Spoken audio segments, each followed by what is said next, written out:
favorite part.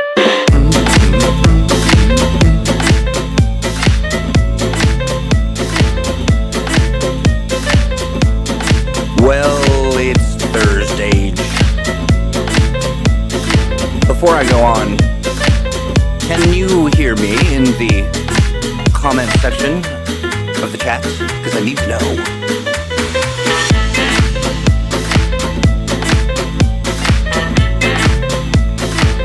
We are here, Stan. How's my audio, Stan? I'm often asking Stan how my audio is. Got a great show. Always a pleasure when Meric joins us. Hey, Duke, good to see you.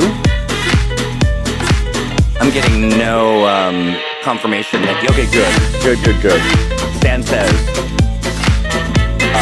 oh, happy affiliate anniversary to us, I suppose. You know, I don't track all that stuff. But it isn't often that I get to spend a whole entire show just focused on Meric. And when we get to do that, I enjoy it. Of course, I'm talking about this guy right here. Howdy, friend. I could listen to that music all day. It's just fun. It's just got a good little beat to it, some energy, and, you know, I needed it. But here we are.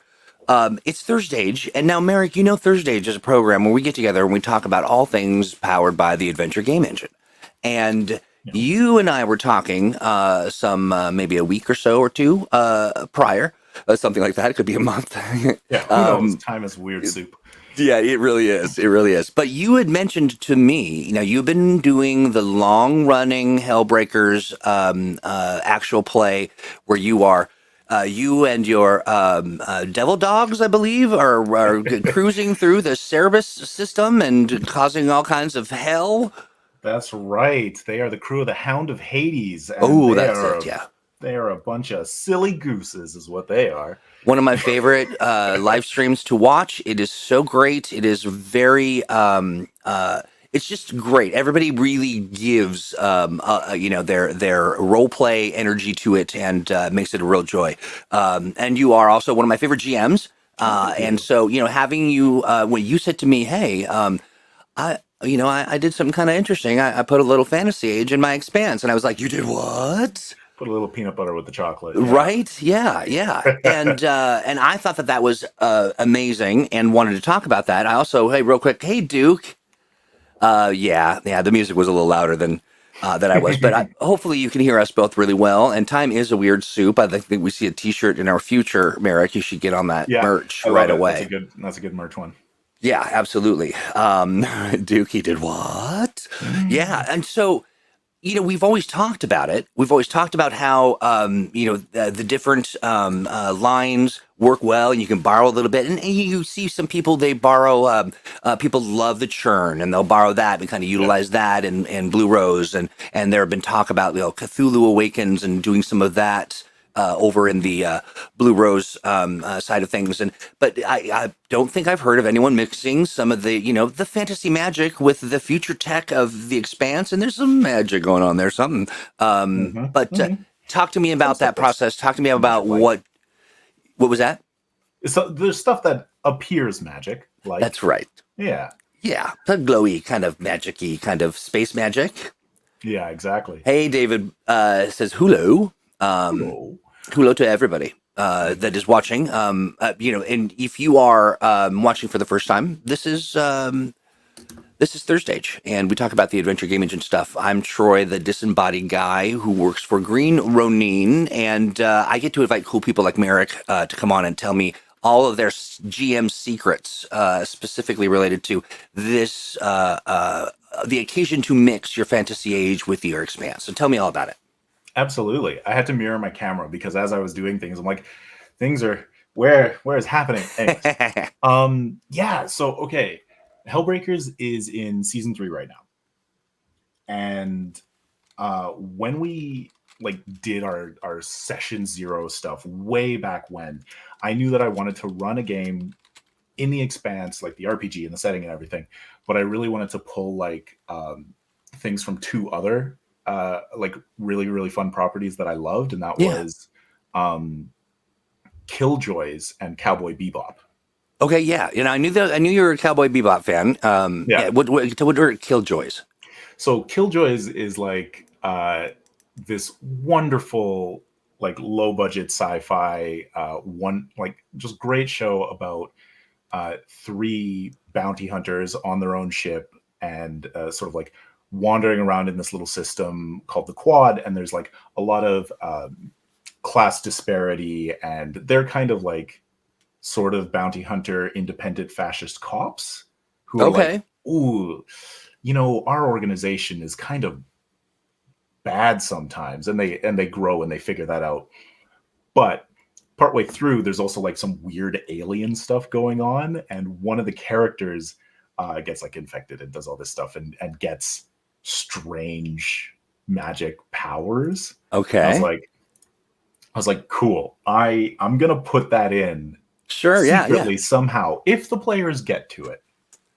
Right. And so what we do in Hellbreakers is I put up a bounty board. I put up a bunch of NPCs that they can go after with various difficulties and stories and amount of money that they're going to score for doing it. Yeah. And so it's player-led, right? They're going to pick their adventure. One of the adventures that they could pick was a guy called Lee Lester, and he's got some weird stuff going on. Like every rumor they'd hear about him is, oh, I don't know about that Lee Lester. He does strange stuff and like those sorts of things. Yeah. And so when they finally like tracked down a bunch of his people, there was this great like sequence of episodes in season 2 where he like comes over the hill and like drags the mountain down on them, and the player characters are stuck in this avalanche, and then, you know, they get out and they go to encounter him again, and suddenly he's flying around and like throwing gouts of fire at them, and they're like, okay, what is happening? Yeah. And yeah, Team Awesome Force. Thank you, David Bolak in there. Killjoys reference. Yeah. But like, there was always the opportunity that the player characters would encounter something that appeared like magic. But from the session 0, I had baked in that it was an expression of the lore of the Expanse. Yeah. That it was always going to be something to do with builders. Mm-hmm. And it was always going to be something that was explainable by science, even though it seemed like out of the completely out of left field for them. And so at the end of season 2, they got to a builder installation, and one of the characters was somehow able to interact with the technology. And yes, Killjoys watches like a campaign. Absolutely, it feels like an RPG. I'll have to check it out. Yeah, it's good. But so yeah, they get into this builder installation, and one of the characters, Jerry, she can open the doors and she can interact with the technology, and she steps through like a portal thing and does the Holden moment where you're in like this liminal space, able to actually like interface with the technology directly. Like they do in the Expanse. That's right. And then, yeah. So when we kicked off season 3, we finally explained like what happened to Jerry. She steps back out, and she's like, "Oh, I feel like I can interact kind of with the stuff around me and so on." And then she throws like a thunder wave out. Oh, okay. And she blows up a whole bunch of stuff in the room, and everyone's like, oh my God, what's happening? But the installation goes, oh my God, we're under attack. And monsters come up and they have to defeat the protectors. And that's kind of where we're at right now. They've just finished that combat. And on our next episode, they're going to have that opportunity to kind of debrief and be like, but what actually has happened to you? Sure. Try to process and parse all this madness. Yeah. Yeah. And so they'll get to do some research and figure out what I've had planned for 2 years that has finally come to fruition. But it was super, super easy, like we were discussing, to pull the Fantasy Age stuff in, because I just said, like, hey, Katie, who plays Jerry, you're leveling up. And if you like, you can now take the Arcane Disciple specialization this level. And, like, I said, just ignoring rules, you're going to get this specialization early because it's a plot thing, but you can pick it up. Yeah. Oh, hey, John. Only Play Wizards in there. Yeah. And so it was super easy, because I was just like, here's literally the text out of Fantasy Age. And you're getting this talent, and, like, pick an arcana and you can get the spell. And you're like, the only thing I needed to do was like just rename magic points. I don't know. I think I went with like effort or something, or energy. Sure. Like, that's whatever. So now she can cast spells. All right. So here, that is very interesting to me. I think that one of the reasons why I was excited about this is it proves the concept that that there is such a, we always say you learn one Age game, you've really learned them all. And there are, there are specialties, for each, for sure. But by and large, you crack the code, you've cracked the code. And Only Play Wizard says I've been using Fantasy Age stuff for our various creature and analogs in the Expanse. Absolutely. I think it's funny too. Duke was mentioning, I think I did the reverse in my Fantasy Age campaign. It turned out that magic actually was tech there in the end. I like that. Go ahead. Sorry. I actually used the Gnarl Walker stat block from Fantasy Age as the creatures that they needed to defeat in the installation. So, like, instead of it being a big tree monster, I'm like, oh, it's like an octopus made of metal. Sure. But stats are there. Yeah, absolutely. So. And so then the kind of retrofitting some of the stuff and kind of making it work, it sounds like it wasn't very complicated. Like it was just a nice. No, it's perfectly balanced across. It was super easy. And, like, I could just hand the stuff over to Katie and she's able to do it. Like, she knows. Okay, and that's the important part too, because it's one thing at the GM, who are often very brilliant and can wrap their head around a problem and kind of make and solve for some of those things. And then go on, Troy. And then us players, we get in and we were like, oh, what? And then we proceed to ruin all the plans and go the direction you didn't want us to go, and befriend a squirrel and start a cabbage farm. That's but you're saying, so then. And the process of getting your players on board for that, was it just like handing them stuff and it was good to go? I mean, is it? Yeah. There you have it, friends. Super easy. Yeah.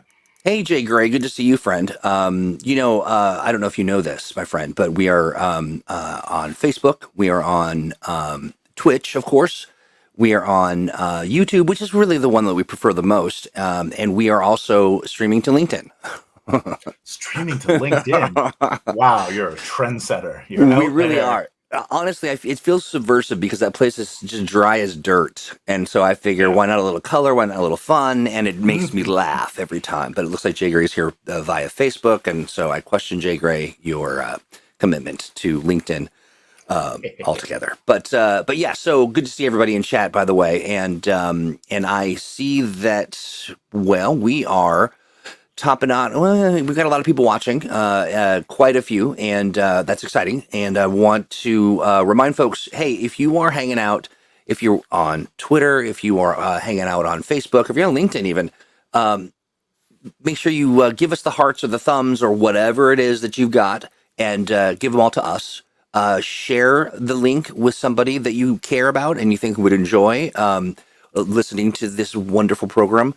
And or leave a comment, and all those things help sort of feed the algorithm and keeps the lights on, because Meric and I are independently wealthy from the live streaming that we do. That's and right. So we need to be kept,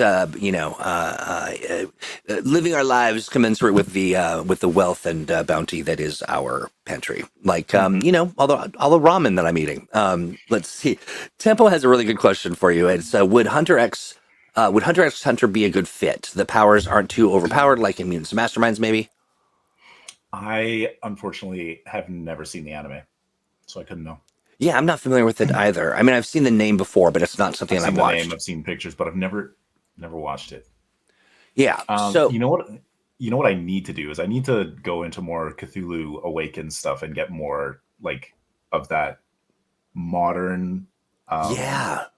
I need to pull more of the urban fantasy content. Doesn't it? It feels like there is something very Cthulhu Awakens about sort of the the stuff that goes on in the Expanse. That kind of yeah.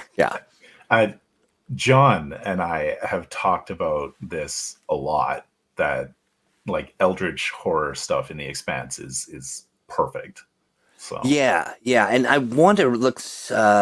Rain, hey Rain, good to see you, friend. I have you on my agenda to talk to. We've got some interesting stuff afoot, and I think you would want to be involved in that. But you see, the writer of the Expanse, I believe, goes on record to say that this sci-fi is not hard if you folks are playing to form. Yeah, absolutely. Cthulhu is a builder. Yeah, Cthulhu is a builder. Yeah, absolutely. Oh yeah, absolutely. John mentions Only Play Wizards talks about the opening scene of the Expanse as Lovecraftian horror. Cosmic horror to its to its core, most certainly. Yeah, absolutely. Every time that they encounter builder technology, it's that like unknown, so far beyond us. We are little and tread lightly. Right. We become unwoven in the presence of it. Yeah. Those were some intense scenes in the books. I love those when the not the builder weapon, but the other weapon goes off. Yeah, and it's let's see. Tempo says Hunter x Hunter is certainly a good take on urban fantasy, and that the supernatural isn't hiding behind a masquerade, but is basically accepted in public. Okay, interesting. Nice. I do like those styles. Those are fun. Yeah, and where the weird is sort of acknowledged and not kind of hushedly whispered about, in the dark circles. Yeah, we've seen that a lot. Yes, that's absolutely right. Yeah, absolutely. Okay, so in the process of sort of putting these pieces together, and also, I don't want to spoil anything, but what are your right? Oh, good, you're there now too. Jay Gray is both on Facebook and LinkedIn. Your winning streak remains. Agreed. John mentions be a good fit for modern age. Absolutely. Yeah. And good. So you're in 3 places, Jay. That's great. Pumping up those numbers for us. I appreciate it. You are very much playing into the Expanse and having a non-localized consciousness. I like it. Yes. But so speak to me about just the nature of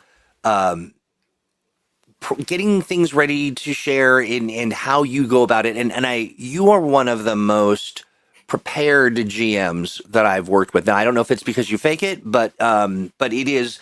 I remember coming in hot one time and I'm just like, I am so going to just be the odd person out, but you just handled it like you just had everything well in hand. I don't know if it's just your calm continence or if it's, but it appears to everyone that you're right on top of it.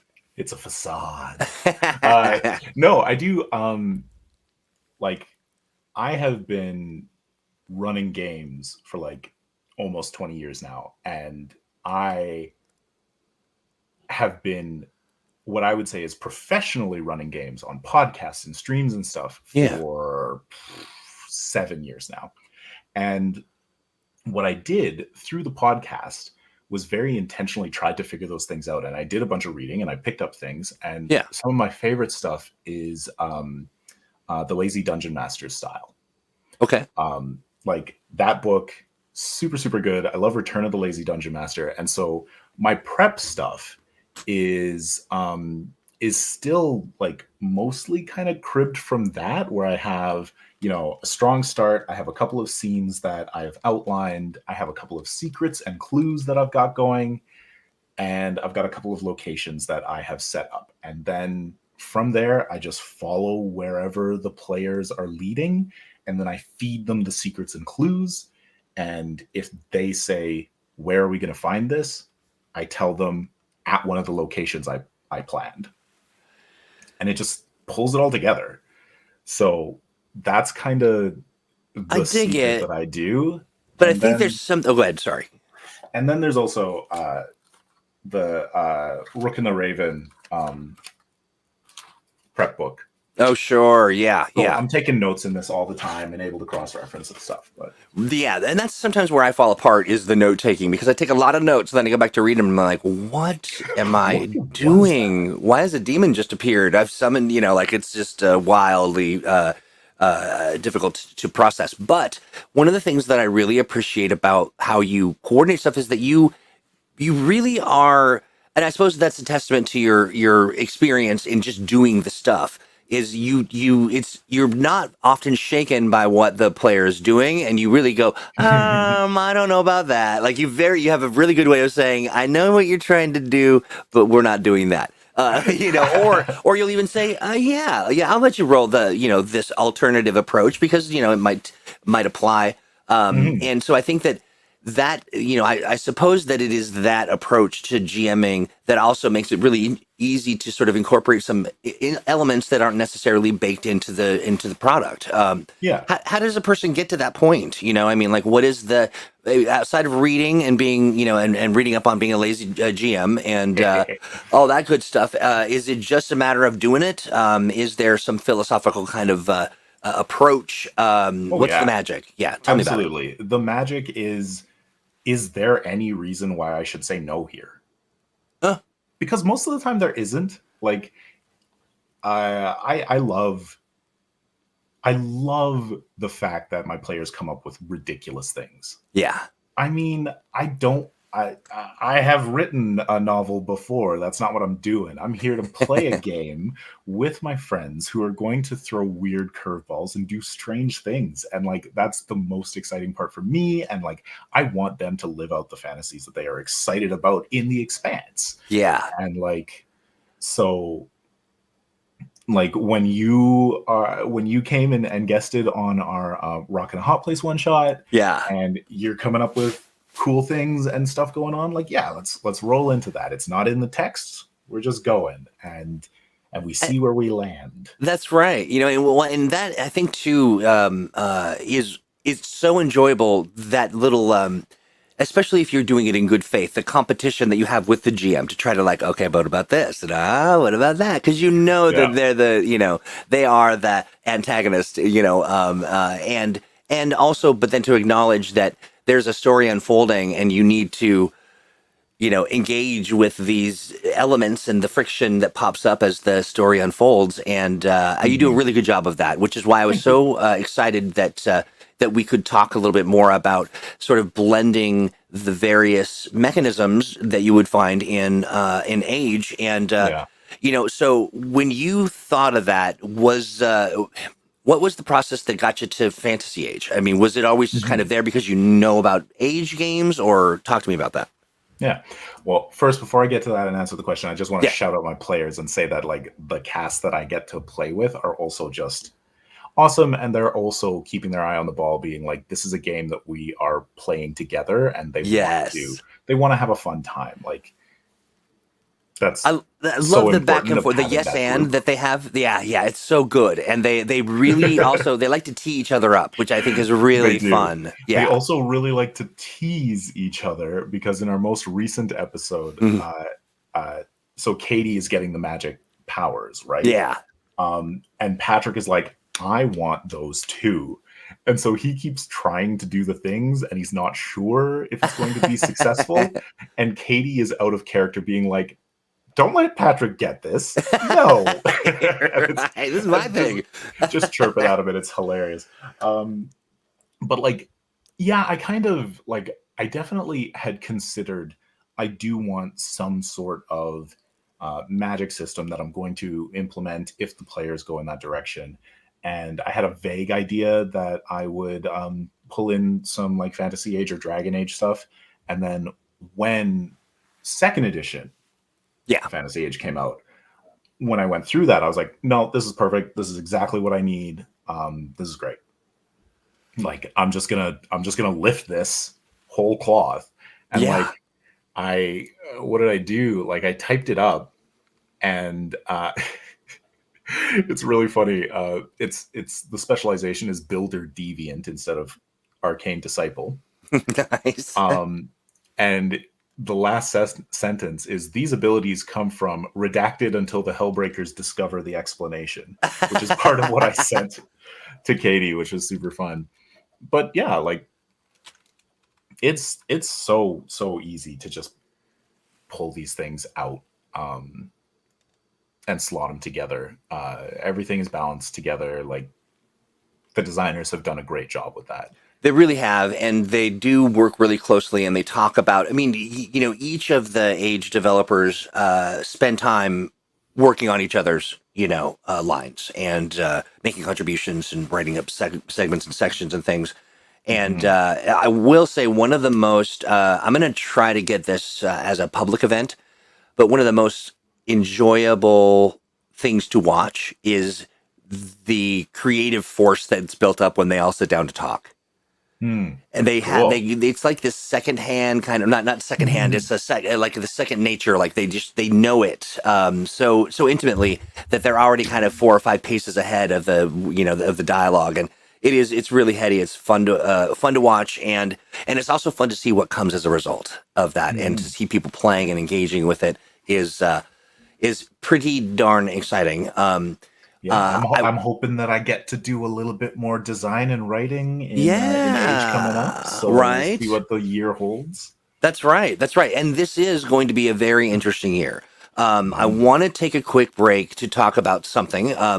Like our friend Janata in chat says, give us the thumbs, give us the likes, shares, and all that good stuff. But we've launched a new thing that there are some people in chat. Now that I've brought you all here and you're all together, it is called the Atomic Think Tank. And what it is think about, you know, for every TTRPG publisher out there, you have different facets of the community, people that do different things, that are you know, excited about a different line, or they are engaged as a GM, or they like to go to conventions and run games for people they don't even know, just because they love the game so much. And the Atomic Think Tank is a space for us to all get together and be recognized, and to be in working with other people who are doing kind of the same thing that you're doing, amplifying those voices and making sure that if there are things those groups need, that we are easy to get a hold of. And so we literally just launched it. I want to say a week ago, or maybe it's been 2 weeks. It could have been a year. I don't know. But this is a thing. So, like, for instance, John, I want you to come join the streamers group that we literally are just adding people to now. We have got, if you've been a freebooter, and I'm not sure if you're familiar with freebooters, Meric, but they are. Yeah. They are a crew of folks that just like running games and running Green Ronin games at that. And that's exciting, and it's a great group. Well, we're going to resurrect that whole thing, and we're going to bring them in. We've also got, it's also the space, and this is really the motivator for people who, like, for instance, for our Mutants and Masterminds Patreon. I love Patreon. I love the people at Patreon. They're really great. I love working with them. But there is a certain disconnect that happens, a sort of the tools are not necessarily as robust and meant for the kinds of community that we're building. And we could, you know, have 4 or 5 different Patreons. That's too many Patreons. And so we are expanding the subscription service. There is a free level, and that level, it's all the things you would ever want. The other stuff really is extra.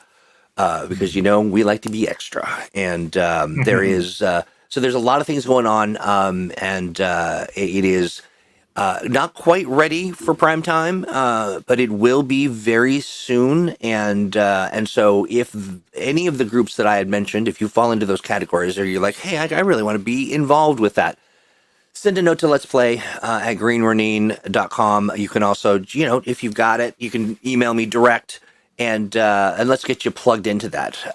But I just wanted to get that out there because, when we've got, nearly 200 people watching right now, it's kind of important to say, hey, I have not forgotten about you, but there are a lot of you and only one of me. So do reach out and let's get you connected and let's get you plugged into the groups and you can kind of help us grow it and, fly the plane as we're building it, as we are often wont to do. It is getting a little snug, isn't it, Duke? Absolutely. So looking forward to seeing everybody there and answering any of your questions. And what's interesting, Rim brings up the sometimes the best ideas I get for the campaign are stuff my players say offhand in session.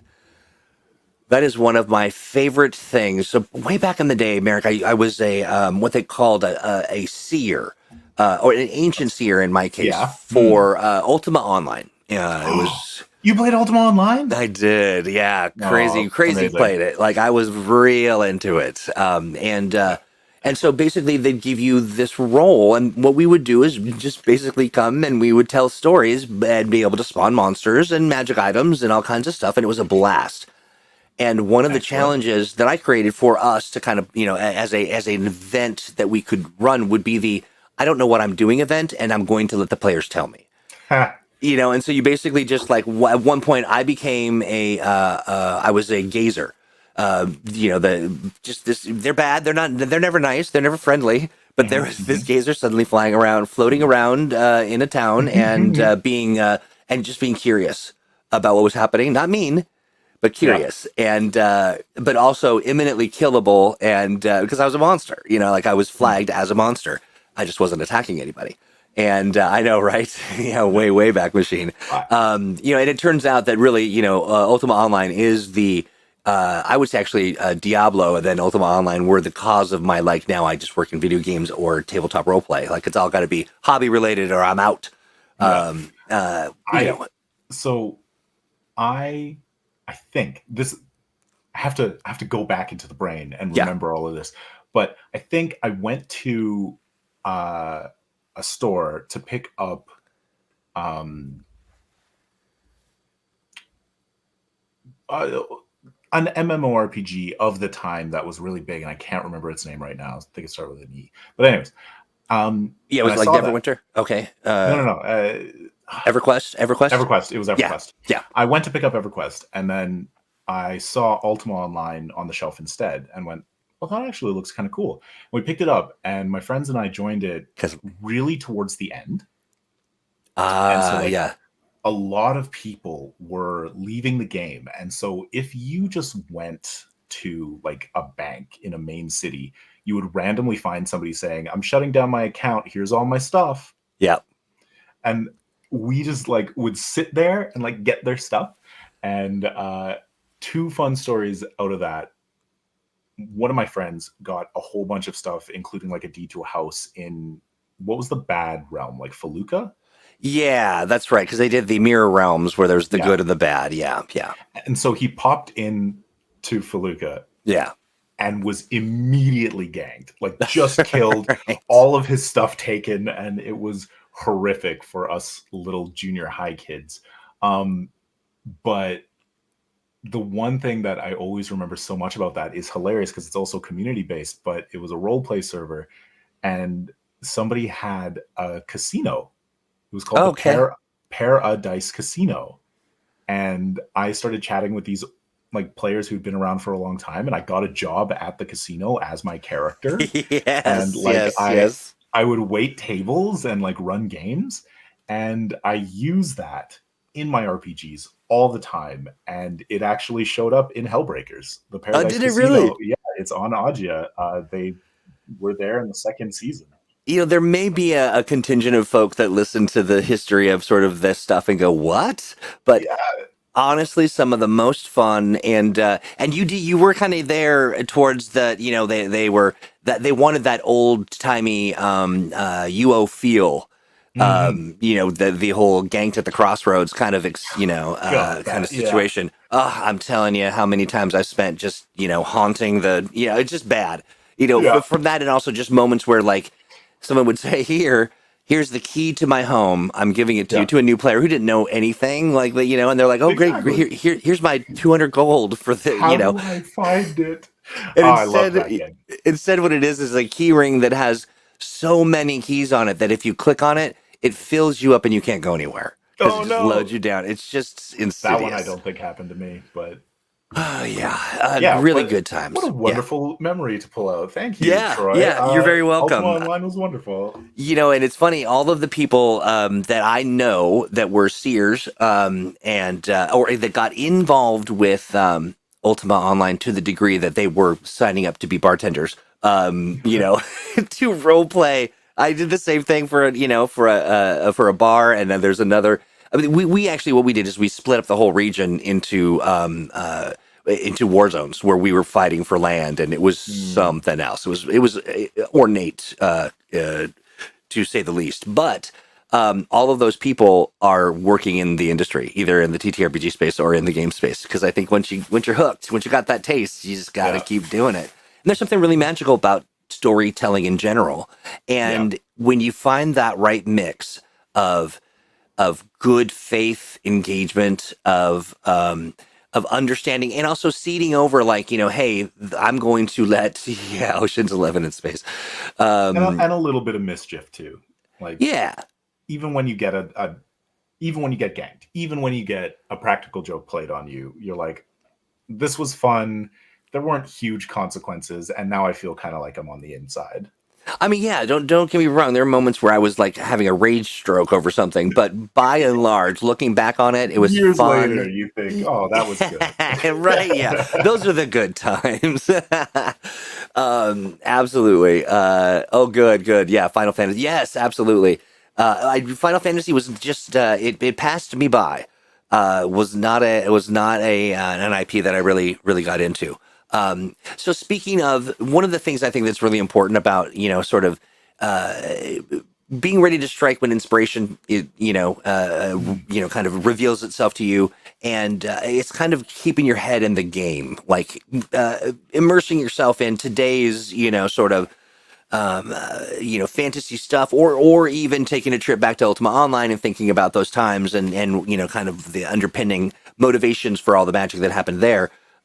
Which there was a lot of great stuff, but a lot of stuff that was like, you wouldn't know that the glue maybe was the stuff that was the hardest, to kind of keep you engaged. But what have you got on your bookshelf? What are you doing to kind of keep your fire stoked? Like, creatively, what am I doing to fill the tanks right now? Yeah. Oh, I finally picked up the Magician's trilogy by Lev Grossman. Okay. I watched the show, so I'm reading the books right now. So that's fun. They're weird. They're fun and interesting. Let's see. I've also got a Star Trek book I'm reading right now, and we are audiobooking through the Stormlight Archive again. Oh, cool. But like, yeah, I've got to do more audiobooks for sure. How do you do your audiobooks? Where you just on Audible. Audible, yeah. And you know what? Audible's no longer a naughty word as of like earlier this week, because there's like a new deal with authors where they get a much better profit share. So oh yeah, I heard cool. something. Okay, good. All right, good. So we can continue to like Audible if you. Yeah, exactly. Yeah. No. That's kind of like my wind down thing. Once we're done for the day, Jen and I will listen to an audiobook before bed, and like, that's really fun and a really good way to get through like really big, heavy fantasy series. Yeah. There's a lot of the heavy lifting. Plus, you don't have a screen in your face as you're trying to, you know. But like, applying all of those different inputs of creativity to like a project and stuff. Yeah. It's just like digital notes on my phone. Anytime I've got an idea, I'm like, oh, and pop that in there. And then when I do my session prep, I can like quickly scan through those and be like, tie this to this and this to this, and make a cool RPG sandwich. Well, and that in itself is a discipline, though. I mean, the making the notes and the getting into it, and the kind of, you know, I often will go to the great lengths to make the notes, but I don't necessarily tie them together or do the next step. Like, it's sort of, I've released it from my brain. I have no longer an obligation to think about it ever again. I think it was a Neil Gaiman like lecture or like a an author's note in the back of one of his books, but he mentioned a story about how he'd be out at an event or something, and his partner would just kind of look at him and go, "You're writing right now, aren't you?" Oh, I see. and I was like, "Oh, I definitely do that, and I want to do that," because like Neil Gaiman's one of my all-time heroes. I love his books. Yeah, absolutely. He's got an imagination and a work ethic that are incredible, and he's a fantastic public speaker. Yeah. But yeah, just that, like, there's always a level in the back of my mind that is planning the next game, like 24/7. And like, oh, I got there's a sticky note right there. Those are just various games ideas. But I'm like, oh, I gotta do these in 2024. Well, okay, so talk to me now. Outside of because we like to look at the whole picture, and everything is not isn't all, it's not all about age, but it's about informing yourself on how to do a better adventure game engine sort of experience. But what do you've published some stuff recently, right? Mm-hmm. Tell me about that. Yeah, I got a bunch of cool stuff that's done, and a bunch of stuff that's coming out soon. Nice. So the next thing that's coming out is another adventure for Achtung Cthulhu, for the 2D20 system by Modiphius. I'm so excited for that one because I got my mom to come in and give me like a couple of suggestions. I picked her brain because it's a murder mystery set in Jamaica. Nice. And so I ran a couple of things by her and like tried to make it like really authentic. That's where she was born and raised. And I thought you were saying because she's was caught up in a murder mystery. Yes, no, she is a terrifying person. She was definitely one of the suspects. No, so that's coming out this month, and I'm super excited to share that one. But I also just got like the ability to talk about two things that have been under NDA. But Star Trek Adventures is releasing a second edition. Nice. So their second edition book is coming out at Gen Con this year, and I was able to contribute to the starter adventures. So I wrote one of the adventures coming with second edition for Star Trek. That is incredible, Meric, and arguably one of the most important places to be able to contribute. Yeah. I mean, it will be like the first one you play, so that's right. Pretty cool. It's very, very cool. Yeah, and then congrats on that, my friend. That's so great. Thank you. And then I got a couple of other like small Star Trek stuff coming that I can't talk about yet. Okay, but they're a cool team to work with. Really, really fun over there. And of course, I love Star Trek. Oh yeah. I mean, how could you not? I mean, it's yeah. And then my other thing is that I'm working with Brotherwise Games on the Stormlight Archive RPG. So I am also an adventure writer over there. And one of the things that I worked on just went into playtest today. With the beta testers, which is pretty cool. That is cool. Is it a little nerve-wracking, or are you feeling pretty good about it? I'm really excited. I want them to tear it apart. Like, of course. Tell me what's bad, right? Meric, I've got to tell you, as somebody who I run playtests for, software and for, you might even have participated once or twice. But that's the way you got to look at it. You really got to look at it with this very fearless sort of like, just give it over and you want that to happen. I want Brotherwise to get the best possible adventure that they can to put out to make the fans happy. So I'm not precious about it. I wrote it, and now let's make it happen. Yeah. And then, so that's really cool. I'm actually running an internal playtest for that team tomorrow as well. Cool. For the Brotherwise crew, which is fun. And then... Oh, that's great. So it'll be developers and people who are working on that. I like that. Yeah. And then I have another couple things that I'm working on with them. And one of which I wrapped because the deadline's tomorrow. So I get to hand that in, which is cool. Okay, nice. Very Yeah, cool. So lots you of are stuff. a Things coming. busy person, and I love it. Yeah. And I'm stoked that we can hang out here and have these convos as well. It seems. Thank you for indulging. For Oh, first of all. please, Troy. You need me someplace, I'm there. You are such a kind, wonderful person, Oh, and geez. it's such a joy to just chat with you and talk about games. Well, I love it as well. I do appreciate it. It is always fun. Now I know that we've been ignoring chat here, but I just wanted to be sure we You got want all to that chat? information out because it's so great. And congratulations on all that. Thank you. It's Yeah. there's so many cool things. I feel very, very, very proud. And actually, I will also shout out my wife because I love to shout Jen out. But every time I hand in a freelance piece, she gets me a custom D20 or a Oh, custom nice. die, and so I can show. Let me pull out this lovely one, which is an Expanse D20. It's got the OPA symbol right there. Nice. Now I think in the past you were making dice, right? Is that or is Yeah. that those are the dice that she's making? No, Oh, these ones we're ordering. Like gotcha. we make our own resin dice as well, but these ones like she's getting someone to put little symbols on it right there. So there's So that. cool. Which one is this one for? This one is for the Trades of the Expanse one that I wrote. That Nice. we Yeah. know that I wrote it, but we still can't say what it is because Ian That's right. hasn't announced it yet. That's right. But it is wending its way and Yeah. will soon be realized for all. Yeah, Yeah. but we can. I can show these are the ones for Star Trek and Stormlight. Nice. Well, that is what a cool sort of tradition. I think that's really super Yeah, fun.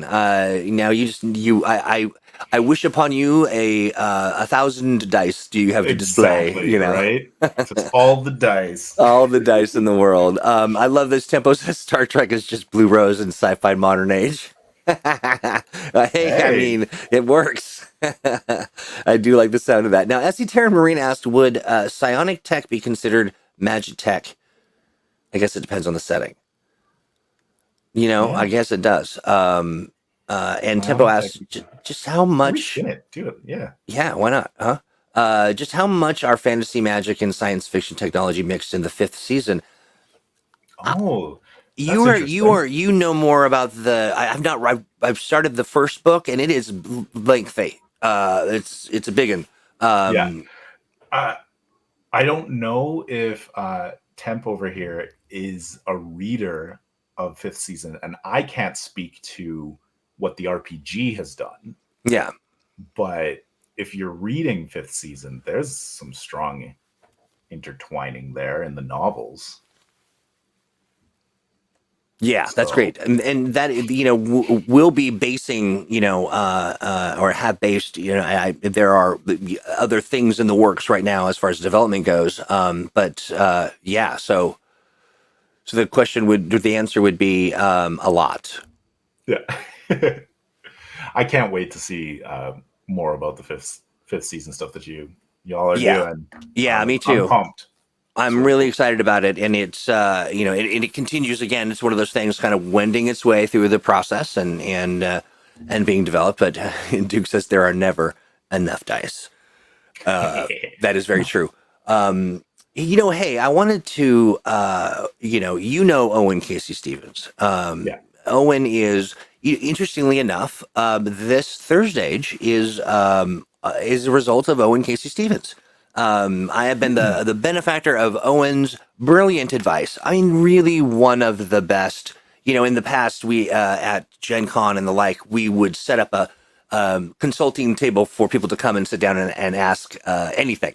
I know that Stan has done that as well with Owen, like, set up and just people come and ask what questions. The man is so kind and earnest and so really committed to the best idea for you to be your best self. Hmm. And he is, he's battling cancer right now. Yeah. And there are lots of really great things going on in the world to support him, and it is unfortunate that we live in a world where we need to, look at a GoFundMe to help fund critical medical care. That seems ridiculous and beyond the pale. But I do like the proposition of letting Owen know how much we care about him. And, and so I wanted to, this reminded me, I saw this today, this Publisher's Choice Stock Arts, Owen Casey Stevens NPC, which I just love. And you see him on the cover there. It is just, I might as well share this because it's just so Owen. The face, all of it is just, hang on one second. Yeah, I know of him, and I believe I've seen obviously lots on 1 second. The site previously known as Twitter, but I've never had the pleasure of actually meeting him or chatting. Yeah, absolute delight, and I want to go back and go back through some of the other the I think it was a good 2 years of us doing ThursdAGE together.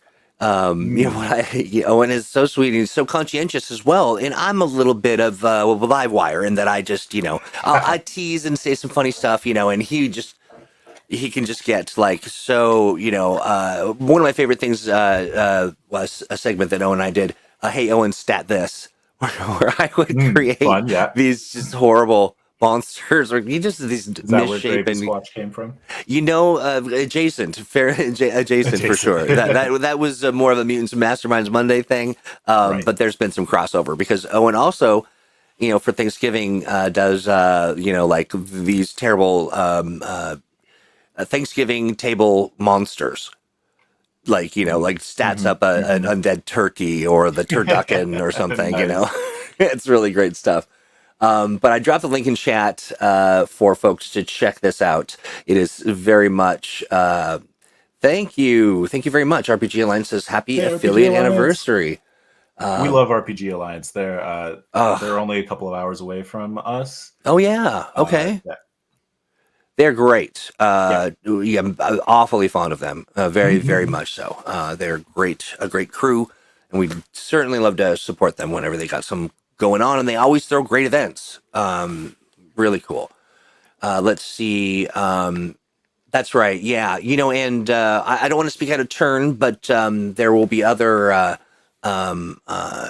things that we get to announce in the future that play very nicely with the Owen Casey Stevens NPC. And so, yeah, so take a look at that, pick it up, and share your love with Owen. That is worth its weight in gold. And we also want to support him with his weight in gold because, cancer is not cheap. No. And while it should be free, it ain't. So that's that. So thank you for indulging me for that. And we've got just a few minutes in the show. Anything you want to talk about? Where can we find you? Hellbreakers is what, every other week? Is that right? Yeah. Second Mondays, 8 p.m. Mountain, twitch.tv at Skyhammer Press, and twitch.tv/Skyhammer Press. And then YouTube is youtube.com at Skyhammer Press.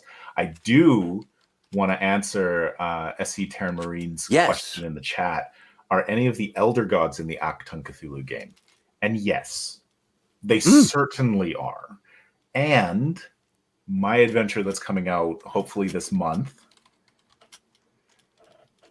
it's the first time I got to really use one. So wow. Yeah, I got to pick a scary Elder God and write it into the murder mystery in a very interesting third act reveal. It's pretty cool. Exciting. SC Terran Marine. Hooray, we have allies against the old ones. Oh, well, now I got to double check my Lovecraftian mythology. Did I write it in an Elder God or an old one? Ooh. Well, okay, so, partially in there, not all the way in there. I love it. Very cool. Any other things that you want to kind of share with the world? Things that people should be looking out for, that kind of thing? Man, I should have done a list before this, Troy. I know, right? No, Hellbreakers is our main thing right now. We used to do some other streams and so on, but we are taking a little bit of a break due to life things because they always come up. Yeah. But yeah, just keeping like the best thing is to subscribe to our YouTube at Skyhammer Press because like we're doing Hellbreakers, but we do a whole bunch of other one shots. We've got a whole bunch of other campaigns that are on there and interesting things and projects that will be coming up throughout the year. Well, you're hanging out over on TikTok. You've got some things going on there. So you know what I'll do is I'll drop the link to the Skyhammer Press page and dig in there, folks. All of the social media icons are there, and the website is a nice hub that gives you a good overview of things. It even shows the dice that we make and links back to our podcast. Hey, look at that! Yeah. Mm-hmm. That's great. Like almost like it was designed that way. I love it. That's the plan. TikTok's great because I like to pull clips from the episodes and throw them on there. And then, what are you doing on Patreon? Oh, is Patreon still there? Yes. No, I shut that down when the podcast ended. I got you. I was like, what? I was going to sign up immediately. Thank you. You're welcome. Yeah. Yeah, no, it was what I was doing these like adventure prompts. Oh, right. We talked about this. Yeah, and I was doing a little bit of writing in there as well, but when the podcast was ending and I was moving stuff more to streaming, I was like, the Patreon's not giving anybody anything. Just go to this website. Nice. Gotcha. Yeah. And then sometimes that's too many irons in the fire, you know. Yeah. I know that feeling for sure. Hey, I would be remiss. Thank you, Stan, for mentioning the Owen's GoFundMe. I dropped the link in chat, but it's really it's very easy. If you go to GoFundMe, look for Help Owen Casey Stevens Fight Cancer, and it is he wants to or they are looking to raise $150,000, but every small bit that you can give matters. And so yeah, absolutely. A really it is very moving to see all the folks that have donated to $5,000 donations, and I mean it's very, very moving, but it doesn't all have to be $5,000. So with that, I want to thank everybody in chat. Always a delight. So engaged and great questions. And of course, Meric, always a delight to have you hanging out and talking. I feel like we end up having a lot of fun, and that we need another hour to then, sort of unpack all the fun. So yeah, right. We could just keep on going. We really could. And so with that, I say to everybody, good ThursdAGE to you. Make sure that you join us for Mutants and Masterminds Monday for this coming Monday. We do it at 2 p.m. Pacific right here in this very same space. We just redecorate and swap out the skin suits, and ta-da! It's a magical experience. And this coming Monday, 100% more Gravy Squatch. Gird your whatever you need to gird for that.